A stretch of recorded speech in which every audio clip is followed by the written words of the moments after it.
আফ্রিদি ভাইয়ার রুমে বসে আছি। কি সব পরিয়ে রেখেছে। খুব গরম লাগছে আর শরীরও চুলকাচ্ছে।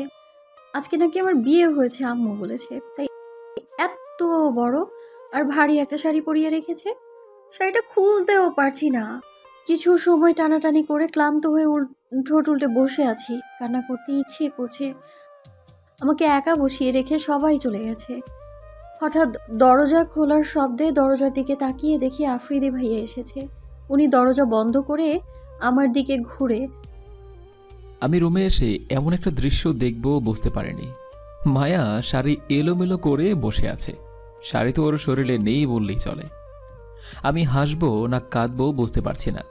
আব্বু আম্মু জোর করে এই পিচ্চিকে আমার ঘাড়ে চাপিয়ে দিয়েছে।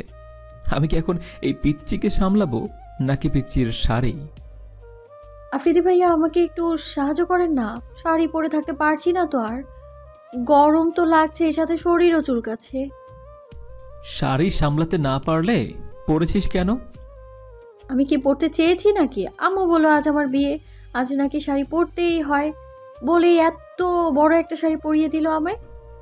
কি অবস্থা করেছিস নিজের তুই? এখন এটা একটু খুলে দেন না, খুব বিরক্ত লাগছে। মুচকি হেসে মায়ার সামনে এসে দাঁড়াই। মায়া বসা থেকে উঠতে গেলে পড়ে যেতে নিলে আমি ওর হাত ধরে ফেলি।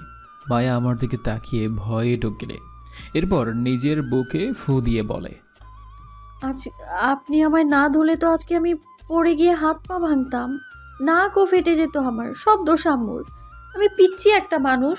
আমাকে এত বড় শাড়ি কেন পরাবে? আমি কি এটা সামলাতে পারি? তার উপর কত ভারী। আচ্ছা হয়েছে, এখন চুপ করে দাঁড়া আর আমাকে আমার কাজ করতে দে। আমি মাথা দুই পাশে নেড়ে চুপ করে দাঁড়িয়ে থাকি। ভাইয়া আমার শাড়ি খুলে বলে ওয়াশরুমে গিয়ে চেঞ্জ করে আসতে। ওয়াশরুমে যেতে হবে কেন? আমি এখানেই চেঞ্জ করে নিই। হেই, তোর লজ্জা করবে না আমার সামনে চেঞ্জ করতে? তুই এখন আর ছোট নেই। যা, ওয়াশরুমে গিয়ে চেঞ্জ করে আয়। ভালো করে বললেই তো হতো, ধমকাচ্ছ কেন? তুমি খুব পচা, সবসময় আমায় বকো। আচ্ছা আর বকবো না, এখন গিয়ে চেঞ্জ করে আয়। আমি মাথা নেড়ে ব্যাগ খুলে থ্রি পিস নিয়ে ওয়াশরুমে চলে আসি। ভালো করে পানি দিয়ে হাত মুখ ধুয়ে চেঞ্জ করে রুমে এসে দেখি ভাইয়া মাথায় হাত দিয়ে বসে আছে। কি হয়েছে তোমার? মাথা ব্যথা করছে তোমার? তুমি শুয়ে পড়ো, আমি তোমার মাথা টিপে দিচ্ছি, হাত বুলিয়ে দিচ্ছি। আরে না না, আমি ঠিক আছি। আয়, ঘুমাবি তো, রাত অনেক হয়ে গেছে। তুমি তো অনেক বোকা। আমি আবার কি করলাম বোকার মতো? আমার বান্ধবীদের থেকে শুনেছি বিয়ের পরের রাতকে নাকি বাসর বলে। আর বাসর রাতে কেউ ঘুমায় না, আর তুমি আমার বলছো ঘুমোতে। আচ্ছা আয়, বস আমার পাশে। মায়া আমার পাশে বসে। তারপর আমি মায়ার কাঁধে হাত রেখে বলি, আচ্ছা তোর বান্ধবীরা আর কি কি বলেছে? আরো অনেক কিছু বলেছে, আমি তোমায় বলতে পারবো না, আমার লজ্জা করবে। তোর আবার লজ্জাও আছে? লজ্জা তো সবারই থাকে, আমার থাকবে না কেন? তোর যদি এতই লজ্জা থাকে তাহলে একটু আগে আমার সামনে কিভাবে চেঞ্জ করতে চাইলি? ভুলে বলেছি। আচ্ছা, আপনি তো আমার ফুফাতো ভাই, তাহলে আপনার সাথে আমাকে কেন বিয়ে দিল? ভাই আর বোনের কখনো বিয়ে হয়? ফুফাতো ভাইকে বিয়ে করা যায়, তোকে এসব নিয়ে ভাবতে হবে না।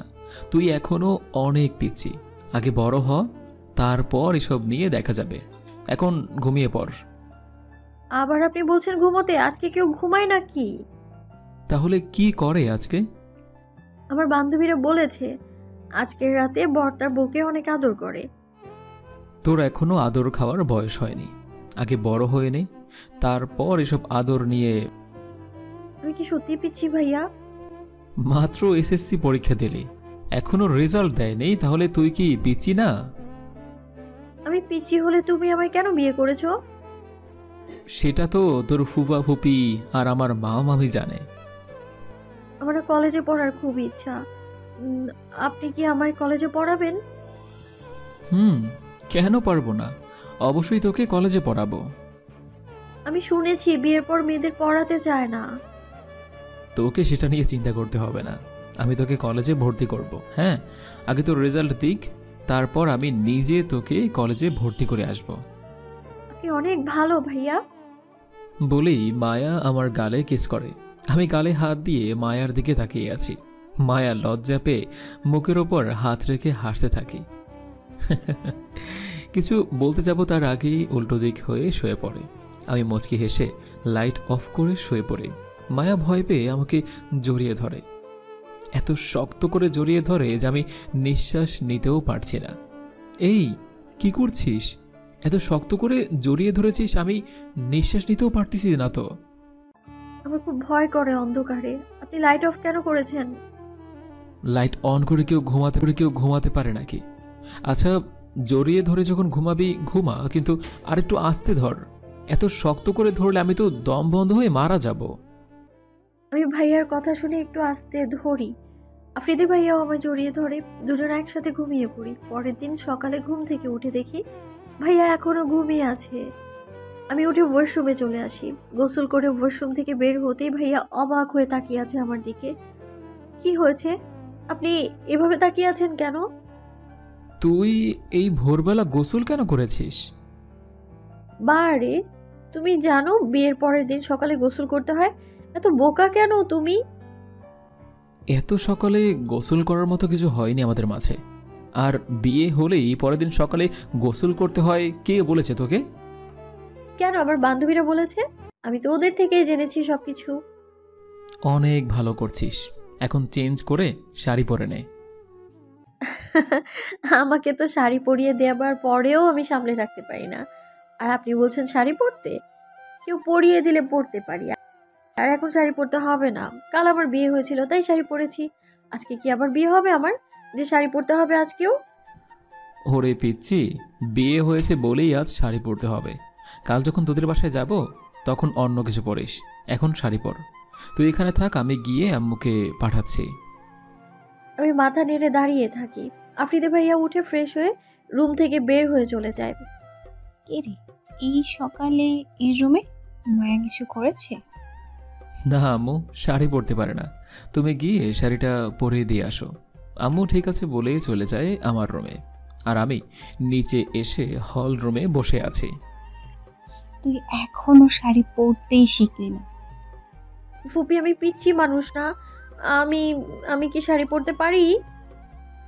ওরে আমার পিচ্চি মামুনি রে, এখন থেকে আর ফুপি নয়, আমাকে আফ্রিদির মতো তুইও আম্মা বলে ডাকবি। ভাইয়ার মতো আমিও তোমাকে আম্মু বলে ডাকবো? এই বোকামে, নিজের বরকে কেউ ভাইয়া বলে? আফ্রিদি এখন তোর ভাই নয়, তোর স্বামী, তাই এখন থেকে ভাইয়া বলবি না। ভাইয়া বললো সবাই আমাকে পচা বলবে আম্মু। বলবে তো। এখন আয়, আমি তোকে রেডি করে দিচ্ছি। একটু পর আবার তোদের বাসা থেকে তোর আব্বু আম্মু আসবে তোদের নিতে। আমি চুপচাপ দাঁড়িয়ে আছি। ফুপি আমার শাড়ি পরিয়ে দিচ্ছে। শাড়ি পরানো শেষ হলে ফুপি রেডি করিয়ে দেয়। রেডি করা শেষে ফুপি নিজের চোখ থেকে একটু কাজল নিয়ে আমার থুতনিতে লাগিয়ে দিয়ে বলে, মাশাআল্লাহ, ভীষণ সুন্দর লাগছে আমার মাকে, কারণ নজর যেন না লাগে। আমি মুচকি হেসে ফুপির সাথে নিচে চলে আসি। সবাই একসাথে খাবার খেয়ে নিচে বসে আছি হল রুমে। আফ্রিদি ভাইয়া তার কিছু ফ্রেন্ডের সাথে কথা বলছে। ঠিক ফ্রেন্ড নয়, মেয়ে বান্ধবীদের সাথে কথা বলতে ব্যস্ত। আমার দিকে তো তাকাচ্ছেই না। খুব রাগ হচ্ছে আমার। অন্য মেয়েদের সাথে কথা বলে আমার কেন রাগ হচ্ছে? হয়তো সে আমার বর, তাই। আমি কাউকে কিছু না বলে সোজা রুমে এসে বসে থাকি। ভার্সিটি লাইফের কিছু ফ্রেন্ডরা এসেছে, তাদের সাথেই গল্প করছিলাম। হঠাৎ দেখি মায়া মুখ ফুলিয়ে উপরে চলে গেল। কি হলো? আমি ফ্রেন্ডদের কাছে এসে বললাম যে একটু আসতেছি। তারপর উপরে এসে সোজা রুমে চলে আসি। রুমে এসে দেখি মায়া ঠোঁট উল্টে বসে আছে, আর শাড়ির 12টা ছাড়িয়ে 13টা বাজিয়ে ফেলেছে। আমি মায়ার কাছে এসে দাঁড়াতেই মায়া উঠে অন্যদিকে চলে যায়। যা বাবা, এই পিচির আবার কি হলো? ওর পিছনে এসে দাঁড়িয়ে কাঁধে হাত রেখে আমার দিকে ঘোরাই, কিন্তু পিচ্চি আমার দিকে না তাকিয়ে অন্যদিকে তাকিয়ে আছে। কিরে, কি হয়েছে তোর? এমন মুখ ফুলিয়ে বসে আছিস কেন? আপনি কে হুন যে আপনাকে বলতে হবে? আমি কে সেটা কি ভুলে গেলি?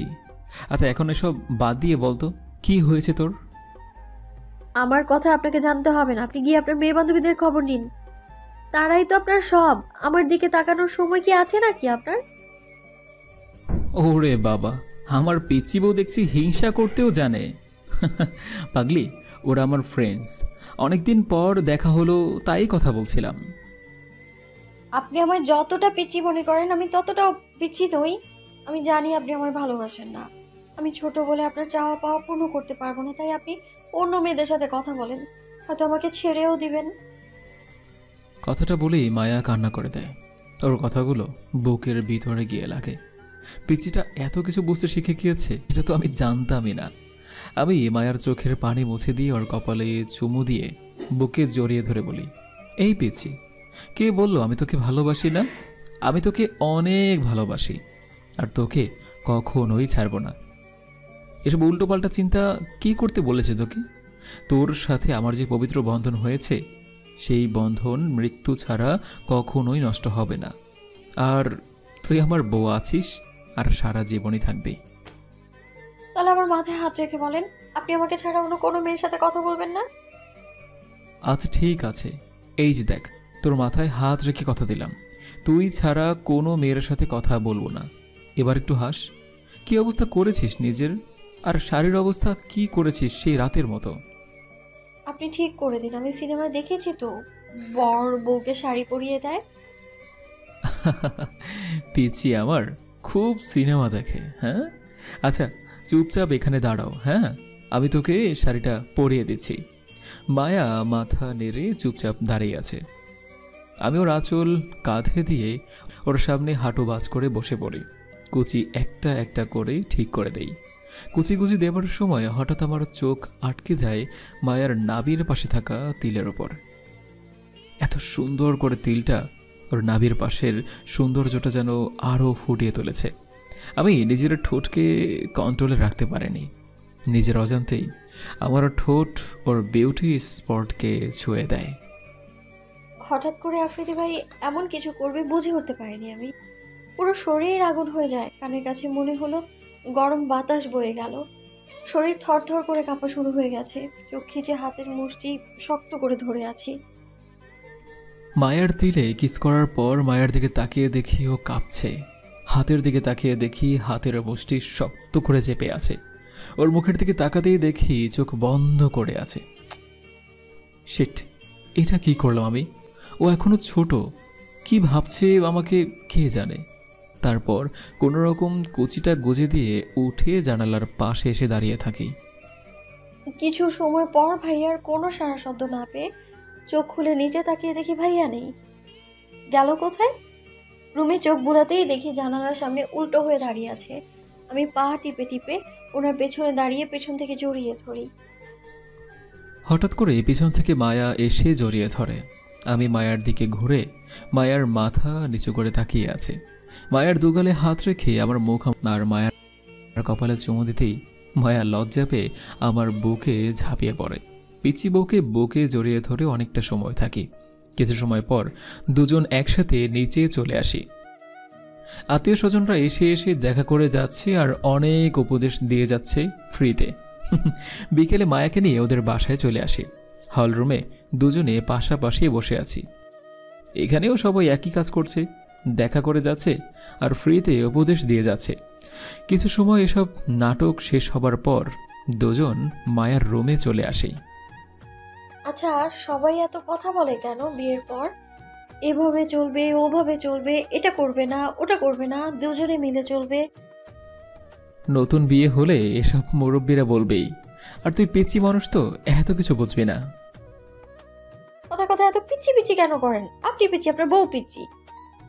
হ্যাঁ, আমার বউ যে পিচ্চি সেটা আমি জানি। নিজের কথায় নিজেই ধরা খেয়ে গেছি। না, আপনার বউ পিচ্ছি না, আপনি শুধু পিচ্ছি। আচ্ছা ঠিক আছে, তাই এখন গিয়ে ফ্রেশ হয়ে আয়। শাড়ি পরে আছিস নাকি শাড়ি তোকে পরে আছে বোঝাই মুশকিল। আমি কি শাড়ি পরতে চেয়েছি নাকি? এ বাসায় আম্মু পরিয়ে দিয়েছে, আর ও বাসায় ফুপি। বুঝেছি। এখন গিয়ে ফ্রেশ হয়ে আয়, তারপর চেঞ্জ করে 3 পিস পরে নে। মাথা নেড়ে 3 পিস নিয়ে ওয়াশরুমে চলে যায়। কিছু সময় পর ফ্রেশ হয়ে চেঞ্জ করে রুমে আসি। আমি গিয়ে ফ্রেশ হয়ে এসে একটা টি শার্ট আর ট্রাউজার পরে নেই। এর মধ্যেই মামি আমাদের জন্য রুমে এসে এটা ওটা খাবার নিয়ে আসে, আর খেতে খেতে মামির সাথে গল্প করতে থাকি। কিছু সময় পর মামি সব কিছু নিয়ে চলে যায় আর ক্লান্ত লাগছে অনেক। তারপর মায়াকে বুকে নিয়ে ঘুমিয়ে পড়ি। দেখতে দেখতেই কেটে গেছে 2টা মাস। এর মধ্যে আমার এসএসসি এক্সামের রেজাল্টও দেয়। খুব ভয় করছিল রেজাল্ট নিয়ে, কিন্তু খুব ভালোভাবেই পাশ করি। তার কিছুদিন পর আফ্রিদি ভাই আমায় কলেজে ভর্তি করিয়ে দেয়। আব্বু আম্মু বারণ করলেও ভাইয়া সবার কথার বিরুদ্ধে গিয়ে আমায় ভর্তি করিয়ে দেয়। কাল থেকেই কলেজে যাব। রাতে খাবার খেয়ে রুমে এসে শুয়ে আছি। আফ্রিদি ভাই আমার পাশে শুয়ে আমার দিকেই তাকিয়ে আছে। তোকে কিছু কথা বলবো, মনোযোগ দিয়ে শুনবি কিন্তু। ঠিক আছে ভাইয়া, বলো। এখন থেকে আর ভাইয়া না, ওকে? নিজের বরকে ভাইয়া ডাকলে কেমন শোনায়? আচ্ছা ভাইয়া, বলবো না, বলো এবার। সবার কথার বিরুদ্ধে গিয়ে আমি তোকে কলেজে অ্যাডমিশন করিয়েছি, তাই এমন কিছু করবি না যাতে সবার থেকে আমার কথা শুনতে হয়। আমি কি বলতে চাইছি বুঝতে পেরেছিস নিশ্চয়ই? বুঝিনি কিছুই। কি করার কথা বলছো তুমি? মায়া, তোর বিয়ে হয়েছে এবং তোর বর আছে, সেটা কখনো ভুলে যাস না। কলেজে গিয়ে ছেলেদের সাথে কথা বলার কোনো প্রয়োজন নেই। কলেজে যাবি, ক্লাস করবি, আর ক্লাস শেষে সোজা বাসায় চলে আসবি। যদি আমি কখনো শুনি বা দেখি যে তুই কোনো ছেলের সাথে কথা বলেছিস বা কোথাও ঘুরতে গিয়েছিস, তাহলে আমি তোকে কিছু বলবো না, সোজা তোদের বাসায় পাঠিয়ে দেব। আর কখনো এই বাসায় আসতে পারবি না। তোর সাথে সব সম্পর্ক শেষ করে দেব আমি। কথাগুলো মনে থাকবে? আমার তো আর খেয়ে দিয়ে কোনো কাজ নেই। আমি ছেলেদের সাথে কথা বলতে যাব, ক্লাস করব, ক্লাস শেষ হলে বাসায় আসব। কোনো ছেলের সাথে কথা বলবো না। তুমি আমাকে কলেজে দিয়ে আসবে আর নিয়ে আসবে, এটা তোমার মনে থাকবে? মনে থাকবে। এখন ঘুমিয়ে পড়, সকালে তো আবার কলেজ আছে, তাড়াতাড়ি উঠতে হবে, আর আমারও অফিস আছে। ঠিক আছে বলে আফ্রিদি ভাইয়াকে জড়িয়ে ধরে ঘুমিয়ে পড়ি। পরের দিন সকালে ঘুম থেকে উঠে ফ্রেশ হয়ে দুজনেই রেডি হয়ে নিই। আমি কলেজের জন্য আর ভাইয়া অফিসের জন্য। রেডি হয়ে দুজনে নিচে চলে আসি, সবাই একসাথে নাস্তা করে নিই। পুপি আমাকে কাছে ডেকে বলে, কলেজে গিয়ে বাইরে ঘোরাঘুরি করবি না, ঠিক মতো ক্লাস করবি, আর ভুল করেও কোনো ছেলে বন্ধু বানাবি না। বিয়ের পর এসব ছেলে বন্ধু রাখা ঠিক না। তুমি দোয়া করো আম্মু, আমি যেন তোমাদের সম্মান রাখতে পারি। তোমাদের কথা শেষ হলে এবার ছাড়ো, আমার অফিসের সময় হয়ে গিয়েছে, আর অফিসের অনেক কাজ জমে আছে আমার। আসছে তো, এত তাড়াহুড়ো করার কি আছে? জামা, সাবধানে থাকিস কলেজে। আম্মু মায়ার কপালে চুমো দিয়ে মাথায় হাত বুলিয়ে দেয়। এরপর মায়াকে নিয়ে বাসা থেকে বের হয়ে গাড়িতে উঠে বসি। গাড়ি স্টার্ট দিয়ে ড্রাইভ করতে থাকে। কিছু সময়ের মধ্যে চলে আসি মায়ার কলেজে। মায়া আমার গালে চুমু দিয়ে গাড়ি থেকে নেমে চলে যায় কলেজের ভিতরে। আমি চলে আসি অফিসে। অফিসের চেম্বারে এসে কাজ করতে থাকি। কলেজের একটা বছর দেখতে দেখতেই কেটে যায়। অনেক ভালো মতো ফার্স্ট ইয়ার শেষ করি। বিকেলে রুমে বসে মোবাইলে একটা ফ্রেন্ডের সাথে টেক্সট করছি, হঠাৎ আফ্রিদি রুমে আসে। মোবাইল রেখে বসে আছি আমি। কিরে, মোবাইল নিয়ে কি করছিলে তুই? যখনই দেখি তখনই মোবাইল নিয়ে বসে থাকিস। এত কি করিস মোবাইল দিয়ে সারাক্ষণ? সব কিছু তোমায় বলতে হবে? আমার কি কোনো স্বাধীনতা নেই? আমি তোমার ফ্রেন্ডসদের সাথে কথা বলি, তুমি তোমার ফ্রেন্ডদের সাথে কথা বলো। আমি কি কিছু বলি তখন? আমি কথা বলে এত কিছু কেন বলো? তোমার ব্যবহার অনেক চেঞ্জ হয়ে গিয়েছে আগের থেকে। কোনো ছেলের প্রেমে পড়েছিস তুই? হ্যাঁ, ফালতু কথা না বলে হয় না। আমি কেন কারো প্রেমে পড়তে যাব? ভালো লাগছে না এইসব শুনতে। আর আমি এখন সেই আগের মতো পিচ্ছি নেই, বড় হচ্ছি, চেঞ্জ তো হবেই। হ্যাঁ, অনেক বড় হয়ে গিয়েছিস, সেটা তো বুঝতেই পারছি। একটা কথা বলি তোকে, এতটা বড় হয়ে যাস না যে সব কিছু হারাতে হয়। বলেই কিছু না বলে ওয়াশরুমে চলে যাই। কিছু ভালো লাগছে না। মায়ার এই পরিবর্তনের কারণ ঠিক বুঝতে পারছি না। মায়া কি তাহলে কারোর প্রেমে পড়েছে? তবে কি আমি মায়াকে হারিয়ে ফেলবো? বান্ধবীদের সঙ্গে কিছু সময় গ্রুপে কথা বলে শুয়ে থাকি। কাল কলেজে গিয়ে অনেক কাজ আছে। কিছু সময় পর ওয়াশরুম থেকে বের হয়ে দেখি মায়া শুয়ে আছে। কিছু না বলে আম্মুর রুমে চলে আসি। আম্মু বেডে বসে আছে। আমি এসে আম্মুর কোলে শুয়ে পড়ি। আম্মু পিঠে হাত বুলিয়ে দিয়ে বলে, কি রে বাবা, কি হয়েছে? এত আনমনা লাগছে কেন তোকে? কিছু ভালো লাগছে না আম্মু। মায়া অনেক চেঞ্জ হয়ে গেছে আম্মু। মায়া অনেক চেঞ্জ হয়ে গেছে। আগের মতো আমার সাথে কথা বলে না, আর কথা বলতে গেলে দূরে দূরে থাকে, অচেনা মানুষের মতো আচরণ করে। আমি কি ওকে কলেজে ভর্তি করে ভুল করলাম আম্মু? মায়া মোটেও অমন মেয়ে না বাবা, বয়স বাড়ছে, একটু তো পরিবর্তন হবেই। তোকে সব কিছু মানিয়ে নিতে হবে, ওকে বুঝিয়ে বলে সব কিছু ঠিক কর। এমন করে থাকলে দুজনের মধ্যে শুধু দূরত্ব আরও বাড়বে। কি করে বোঝাবো আম্মু? ও তো আমার সাথে ঠিক করে কথাই বলে না, আর কথা বললে তো ওকে বোঝাবো। মন খারাপ করিস না, ওকে কিছুদিন সময় দে, দেখবি সব কিছু ঠিক হয়ে যাবে। অফিসে কিছুদিন না গিয়ে মায়াকে নিয়ে কোথাও থেকে ঘুরে আয়। আমি ঠিক আছে বলে রুমে চলে আসি। এসে দেখি মায়া রুমে নেই। ব্যালকনিতে এসে দেখি মায়া মোবাইলে কারোর সাথে হেসে হেসে কথা বলছে। আমার উপস্থিত পেয়ে কল কেটে বসে থাকে। তুমি কখন আসলে এখানে? এখনই আসছি। তো কার সাথে কথা বলছিলি? এক ফ্রেন্ড কল করেছিল, তুমি কিছু বলবে? ভাবছিলাম দুজন কিছুদিনের জন্য কক্সবাজার থেকে ঘুরে আসি। কি বলিস তুই? আমি এখন কোথাও যাব না, আমার কলেজে ক্লাস আছে। কিছুদিন কলেজে না গেলে কি খুব সমস্যা হবে? হবে। পরশু আবার একটা ইম্পর্টেন্ট ক্লাস আছে, তোমার ইচ্ছে হলে তুমি গিয়ে ঘুরে আসো। না থাক, আমিও আর যাব না বলেই রুমে এসে শুয়ে পড়ি। কি করব বুঝতে পারছি না। চিৎকার করে কান্না করতে ইচ্ছে করছে, কিন্তু তাও পারছি না। ছেলেদের নাকি কান্না করা বারণ। চোখ বন্ধ করে শুয়ে থাকতে থাকতে ঘুমিয়ে পড়ি। পরের দিন সকালে ঘুম থেকে উঠে দেখি মায়া পাশে নেই। উঠেই ফ্রেশ হয়ে নিচে এসে দেখি মায়া বাসা থেকে বের হয়ে যাচ্ছে কলেজের জন্য। কিছু না বলে রুমে চলে আসি। অফিসের জন্য রেডি হয়ে বাসা থেকে বের হয়ে যাই। আম্মু খাবার খাওয়ার জন্য অনেকবার বলে, বাট আমি ক্ষুধা নেই বলে চলে আসি অফিসে। কাজে মন বসছে না। চেয়ারে হেলান দিয়ে চোখ বন্ধ করে বসে আছি। আজকে লেট করে বাসায় আসি। রাত প্রায় 10টা বাজে। বাসায় আসতেই আম্মু বলে, কি রে, আজকে এত লেট হলো তোর? অফিস তো শেষই কখন, আর তোর মোবাইল বন্ধ করে রেখেছিস কেন? ঠিক আছে আম্মু, ক্লান্ত লাগছে অনেক, আর ঘুমটাও অনেক পেয়েছে, সকালে কথা হবে বলেই রুমে চলে আসি। দরজা খুলে দেখি রুম পুরো অন্ধকার হয়ে আছে। লাইট অন না করেই ওয়াশরুমে চলে আসি। চোখে মুখে ভালো করে পানি দিয়ে রুমে চলে আসি। লাইট অন করতেই আমার চোখ কপালে উঠে গেল। পুরো রুম বেলুন মিলে ইয়া বড় একটা কেক রাখা। পাশেই মায়া লাল একটা শাড়ি পরে দাঁড়িয়ে আছে। Happy birthday to you my dear sweet cute husband. আমি তো ভুলেই গিয়েছিলাম আমার বার্থডের কথা। দরজা খুলে আব্বু, আম্মু, মামা আর মামি এসে সবাই একসাথে আমাকে উইশ করে। আমি অবাক হয়ে যাচ্ছি। এই সব কিছু মায়ের প্ল্যান ছিল, তোকে সারপ্রাইজ দেওয়ার জন্য এতদিন তোর সাথে ঠিক মতো কথা বলিনি। আমাকে মায়া সব কিছু আগেই বলেছে। তোমরা সবাই এসব কিছু আগে থেকেই জানতে? সবাই সবকিছু জানে তুমি ছাড়া। এখন এইসব কেক কাটবে? আমি মুচকি হেসে কেক কাটি, সবাইকে খাইয়ে দিই এবং সবাই আমাকে খাইয়ে দিয়ে আর গিফট দিয়ে চলে যায়। মায়া গিয়ে দরজা বন্ধ করে আমার সামনে এসে দাঁড়ায়।